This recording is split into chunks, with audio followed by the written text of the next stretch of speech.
Welcome to Who's Your Neighbor? I'm Terry McGill, your host this evening, and I'm going to be coming to you from Portland, Oregon. Our guest will be coming to you from somewhere outside of Seattle, up in the mountains where there's snow on the ground. And I am really excited. I usually am with these Wednesday night Who's Your Neighbor programs because the people are just fascinating. Tonight is Lorelei Shamayo, and she is an intuitive eye reader. And it's like, excuse me, what? I want to know more about this. Not only that, but she uses that ability, the science of, the skill with, as a matchmaker. So if you're interested in making a match or making yours better, we'll ask her about that. So let's welcome Lorelei to Who's Your Neighbor? Hello. Hi, Terry. I am just really excited about tonight because I love learning more. And you have number one, I didn't know there was anything such as I knew about the science of, the parts of your eyes and areas and meaning things, but I've never heard of an eye reader. And matchmaker, I can remember one of my most favorite movies, right up there at the top, along with Sound of Music, was Fiddler on the Roof. Matchmaker, matchmaker, make me a match. I won't do that anymore. So tell me, how do you do eye readings? Well, maybe I first want to say that really we all read eyes all the time, and we're all matching ourselves based on eyes, and we simply don't realize. So a way that everyone can get a sense of that is if they imagine, right? When you've seen someone with dark sunglasses and you can't see their eyes, there's so much missing. And as soon as you see someone's eyes, there's so much there, where we all pick up so much about each other through our eyes all the time.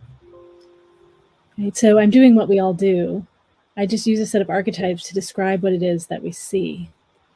So I'm looking at things like, is the energy coming out of people's eyes? Are their eyes pulling more of the energy in? Do their eyes move? If they move, do they move angularly? Or do they move in swirling patterns? No? Are their eyes not moving at all? Right? If the energy is coming out of the eyes, is it moving out, kind of outwards? Are their eyes directed outwards, or are their eyes directed inwards? So there are all kinds of patterns like that. Are the eyes focused? Are the eyes more diffuse in how they look? So there are all kinds of things like that I'm looking at. So this is way past, boy, they look really spaced out. Right. And one of the, I look at people's natural talents, what they naturally contribute. And something that comes along with being spaced out usually is a lot of creativity and innovation, sensitivity to energy and pleasure. So spaced out is just one of the characteristics of how people show up and what they contribute.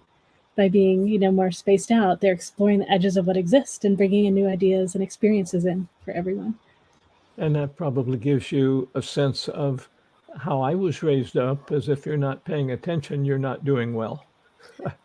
Right. And interestingly, our culture here in the US was very against that for a long time. And then, of course, more and more kids were born that have that. And you're in Portland, and Portland is one of the hubs in the US for people that have that characteristic.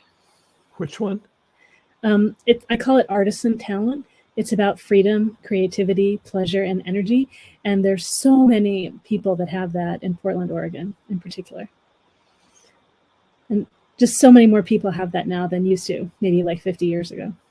I knew I was going to be fascinated, but I'm learning more than I thought I would. So there's distributions of creative people in different cities around the world. Yeah, and part of that may just be we're attracted to, whatever people value different things, and it tends to attract more people that value those things, and so we tend to find each other. I know that Portland is called a heart center. In fact, I had a very unusual experience on Mount Tabor once. I didn't know that it used to be a volcano, and I acquired the information. I don't know how to say it. The information came to me that it was a direct connection to Mother Earth's heart, and Yeah. I know Portland once did acupuncture on different points in the city, and Mount Tabor is one of the places where a needle was put, a very big needle. So special energy on Mount Tabor. Yeah. I feel fortunate. I used to live just a few blocks away. so you use your intuition, background training, and the science of eye reading to help you make matches? I do, yeah. So I've used my science background. I'm so good at noticing details, and I've kind of memorized all these patterns, and I've seen so many eyes that it's a combination of looking for those specific things and just, right, from wherever the information appears, I'm able to read people. And then there are certain types of patterns that we're typically in for romantic matches. Typically, we're all navigating attraction to people like our family of origin, people that are different than us. And I think that comes from where we don't love ourselves so much, when we don't like who we are. When we see someone similar, because we all read eyes, we don't like the people that are similar. And the only people left are those who are different. And then usually we choose someone like a parent that can see us and get us better than our parents ever could. So I think it's hard to be with people that are so different, unlike our parents. So And I think when you're doing matchmaking, what is it you look for? What are the parameters, character? Well, you tell me. Yeah, well, so I'm usually helping people find others that are similar to them, where people haven't realized that over and over again they've been attracted to the same kinds of eyes, and the eyes that actually are the hardest for them to be with. So I help people realize that and feel into the pain that underlies that. And then I help them find others that are more similar to them, people with similar eyes, similar souls, like eyes are a window to the soul. They're also the window to our soulmates. And I help them, for example, in conscious online dating, I help them write a profile and choose photos or take new photos that share who they really are, as is expressed through their eyes, as is expressed through their soul. And then online dating is a great place where I can see lots of photos of other people. So I can easily screen through sometimes hundreds of photos to find people that have eyes that are similar. Got it. Yeah. Wow. So you mentioned a bit ago, let's see, what was it? That we usually look for people that are different from us because we don't love ourselves in Right. general. Right. But you're saying that it's helpful to match, to find people who are like us? I do. I think it makes for a more fulfilling and an easier relationship. We like the same things. We do things in the same way. We get pulled together very deeply, very quickly. And the more we love ourselves, the more we love them because they're like us. And the more we love them, the more we love ourselves too because we're like them. And so it helps both people grow to be more true to who they are, to express their purpose. So really, I want people to grow. And the way I do that is through matchmaking. This is just opening up so much for me. It's like, wow. Could you share with us your experience with different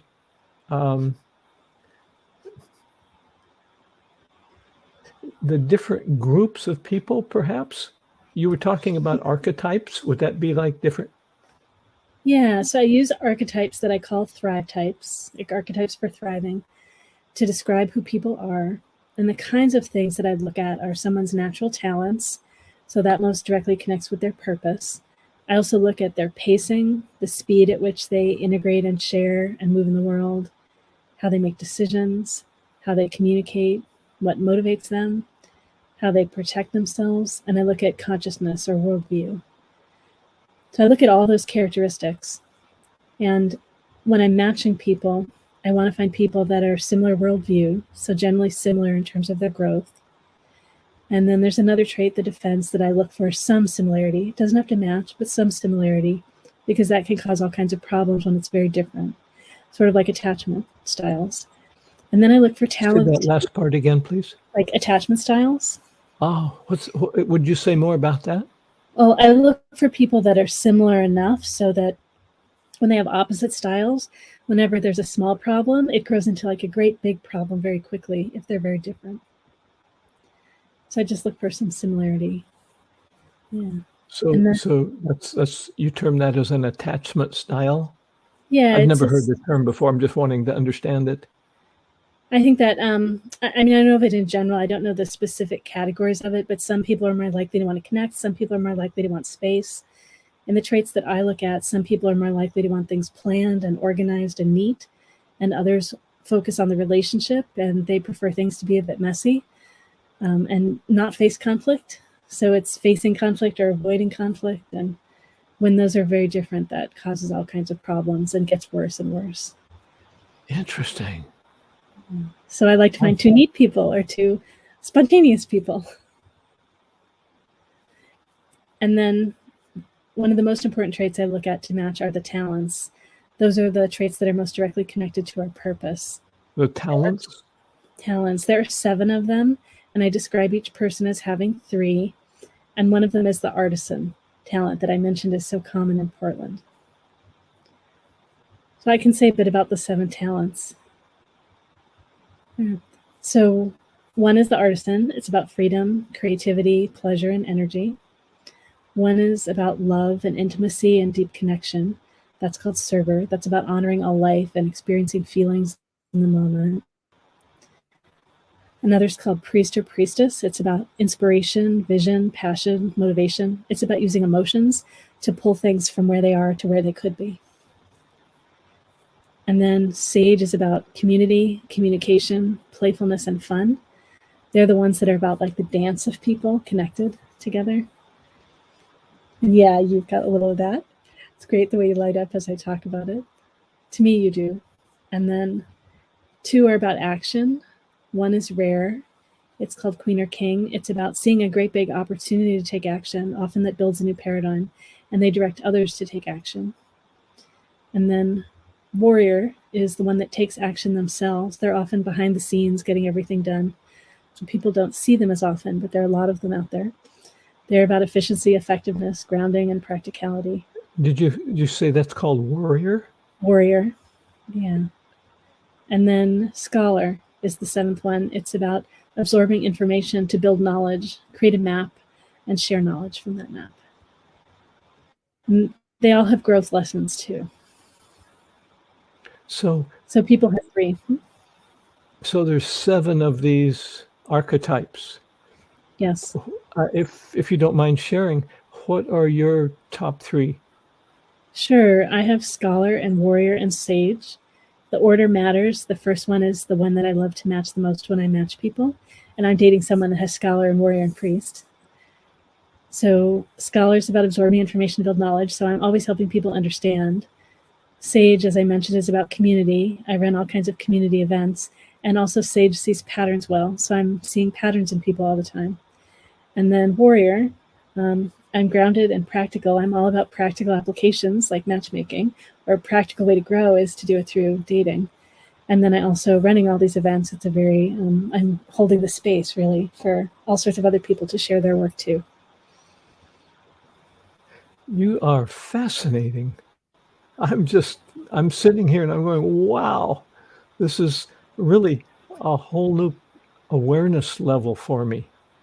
I know I love the idea of how we know the phrase eyes are a window to the soul. And then there's just so many ways we know that intuitively and we engage each other that way. And at the same time, there's so much of it that we generally haven't seen and we haven't made use of in the way that we could. So when people would like to explore the matchmaking and having some assistance with that, they can send you an email? Mm-hmm. Yeah, they can send me an email. I do a 20-minute complimentary session with people. Oh, that's nice to know. Web, and I do. I have a conscious online dating guide. Give people some tips. Yeah. So our producer just posted your email, Lorelei at thrivetypes.com, and she'll put that into the chat room, so it'll be there so that people can reference it if they're just scrolling through and they say, well, what's this about? Let me go to the website. Yeah. Actually, that's your email. Yeah. It's my website too, thrivetypes.com. Yeah. Well, that makes it easy. Yep. So Hmm. in a 20-minute complimentary session, what do you offer? What can you do in 20 minutes? Well, I can do a lot. I mean, when I look at someone, I often like bing, in maybe a minute or so, maybe sometimes it's only a few seconds. I can usually see a lot in someone. So in that time together, I have a chance to talk with them about why they're interested. And I often let them show me some photos, maybe of someone they're dating or an ex. And I talk a little bit about them and a little of what I see and that person they've dated and likely what that person is like. So they even get a sense of how much I see in just a photo. I talk about my model, some of the different archetypes, and give people a sense of what it is and what we might do together. I met you in person, I think, for the first time at a me-we group, metaphysics and wellness, just recently. And I'll just share with you, I was very impressed with you. Just had all the details together. You had people there helping you, and you were directing them on how to do this and where to find that, and you looked like you were everywhere at once. It's kind of wild because I run the MeWe fairs, so I'm running the fair and I hire assistants and I'm sharing my work at the same time. So attempting to help all the practitioners get all settled and all the public come in, and sharing my work and ensuring that the staff that's working for me knows what's happening. Yeah, it can be a lot. So It looked to me like it was a lot, and I was just really impressed. well, thank you. I love being all together, and I'm thrilled that we're able to get back together again. So yeah, that was the first. Well, I can't say after COVID, because with the Omicron that's just hit, Right. which is evidently a lot more powerful than COVID-19 and the was it Delta variant? Well, fortunately, From it what looks I'm like, hearing anyway. at the moment it's spreading more rapidly and maybe further, but hopefully it's not causing more illness. So that was the first live event that I've been at for probably 18 months. Right. It was the first one I hosted since the beginning. Yeah, I think the second to last one I held was in Portland, and then the first one opening again was in Portland. Yeah, I remember several of the groups that I work with were at the last one that you did in Portland, and they said, we didn't have time to breathe. It was back to back, stacked up people. It was amazing, even though there were fewer of us practitioners, fewer booths and vendors, and fewer people that attended. Everyone really wanted to be there, and people were so busy. It was amazing. So people can find out about you and matchmaking by going to either your website or emailing you. And you were mentioning it when you have the 20-minute consultations, the free ones, complimentary, that you're viewing them. So they must be video. They are, yes. I meet with people by video all the time. I've been doing that for many years. I mean, that may seem obvious, but I just wanted to connect the dots in my own head. Yeah. And I share some of my handouts with people, my slides. So it's, as you've heard me share about it, there are a lot of different archetypes. So I want people to have different ways of accessing that, to understand and know they'll have materials to refer to. So if they want to browse your website, they'll pick up more information about this. Yeah, there's a lot there. Thrivetypes.com. I talk about all the different archetypes that I have, and I have a page dedicated to my matchmaking work. Wonderful. Is there anything there about MeWe? Not on that website. However, MeWeFairs.com is its own website. That's MEWEFAIRS.com. I've started doing online fairs about a year before COVID happened. So I already was getting set up to do online fairs, and then finally everyone got online. So the online fairs have been growing. And in addition to that, I now have panels online where we answer questions from the audience. We have learning circles, practice circles, training panels, all kinds of different things. We've opened things up as more people are online and more people are interested. Wow. You're busy as I am. And I can't keep it all together. I'm not as organized as you are. So, Do my eyes tell you that? well, it makes sense to me that you would be interested in a lot of different things. You might have that artisan talent yourself. How does that sound to you? Freedom, creativity, pleasure, and energy? Well, what immediately came to my mind was I designed, built, and flew radio control model airplanes for about 30 years. Yeah. Um, People with artisan are often inventors. I'm imagining the three talents that you might have. I'm not sure of the order, are artisan and scholar and sage. So artisan and scholar together is often an inventor of new ideas and then also technology together. So model airplanes, it has some technology and then elegance and beauty and and in addition, my major passion was some of us, a small group, flew them off water. So they were seaplanes. Well, actually, technically, they were either float planes, which is a land airplane that you put floats under, or some of them were flying boats.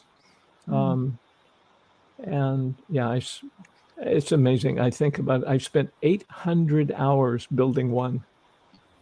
Wow, such patience too.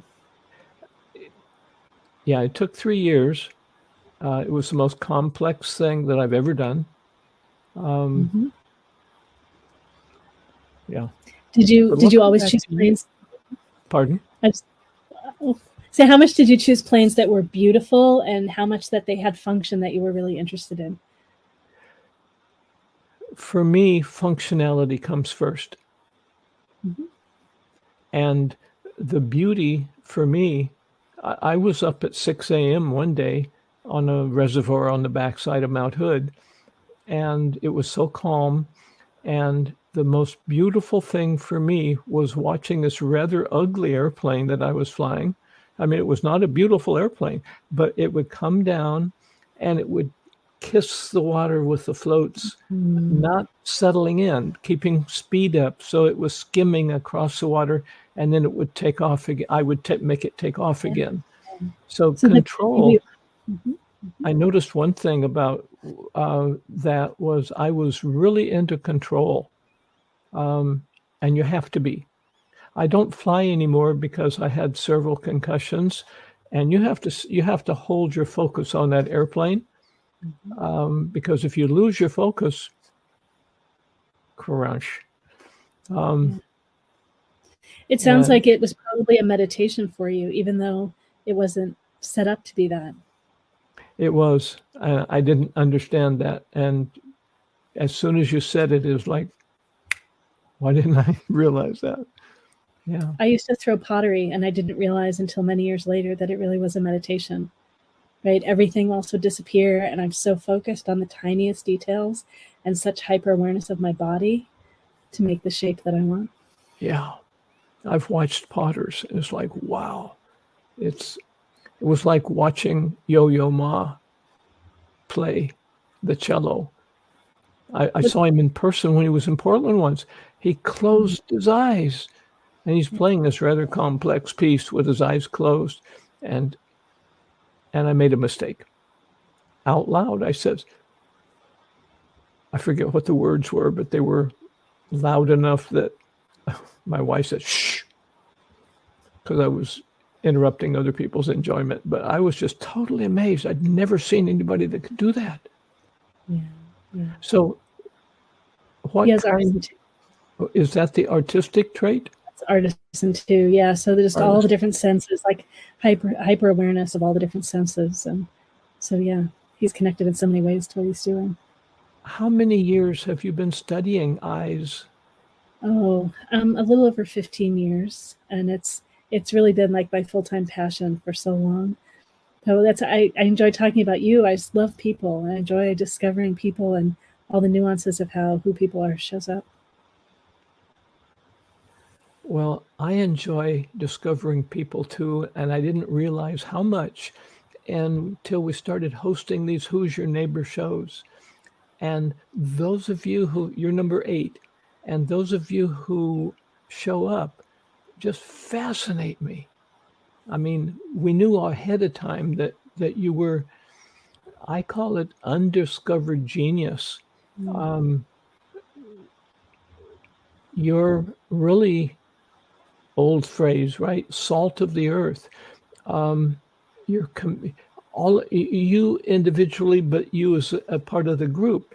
Um, when COVID hit, I realized as I began reading more and more about the problems that people were having because they were shut up with others who weren't somebody you wanted to be shut up with. So there was more abuse, more alcohol use, and then drug use increased. And I realized the importance of communication, but more than that, communication where we can really connect.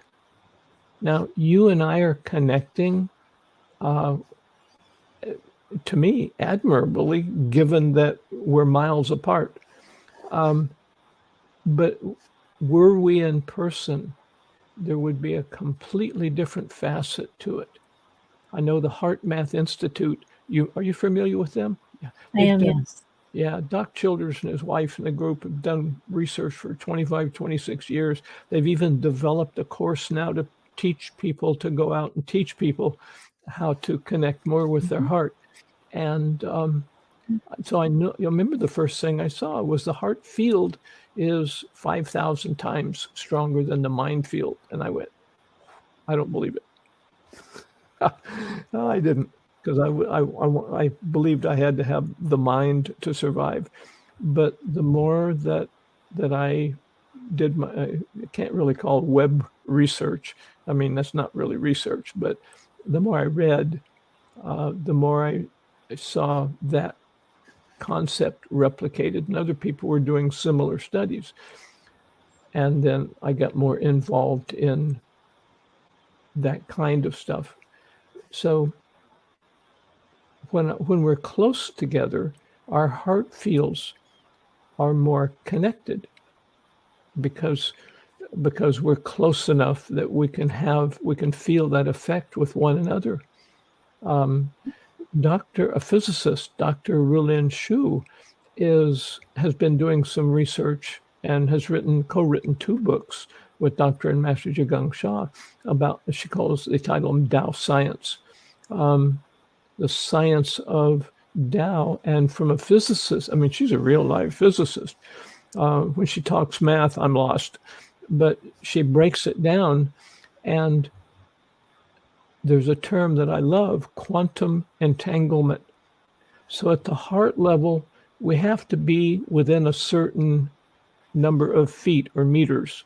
For the rest of the world, we talk about feet. In the United States, everybody else is going, those are where you wear your shoes. We talk about meters. But in physics, we're quantum entangled with everyone, everywhere, all the time, although there's no time or space. So, I can feel the degree of quantum entanglement that we have right now, and did this morning on our call when we were talking about what we would talk about tonight. And I'm just so glad to have you as a guest here. So over in the chat room, all of the viewers live or in the future can find out how to get a hold of Lorelei. Go to her website, which is Thrive Types. Is that hyphenated? It's not thrivetypes.com. Just go to www if you need that with your computer. I don't think you need it anymore. Thrive, there it is. So it's the last part of her email address. Ignore the Lorelei at, that would be email, and go to thrivetypes.com. You can also send her a text at the number on the screen and in the chat room. But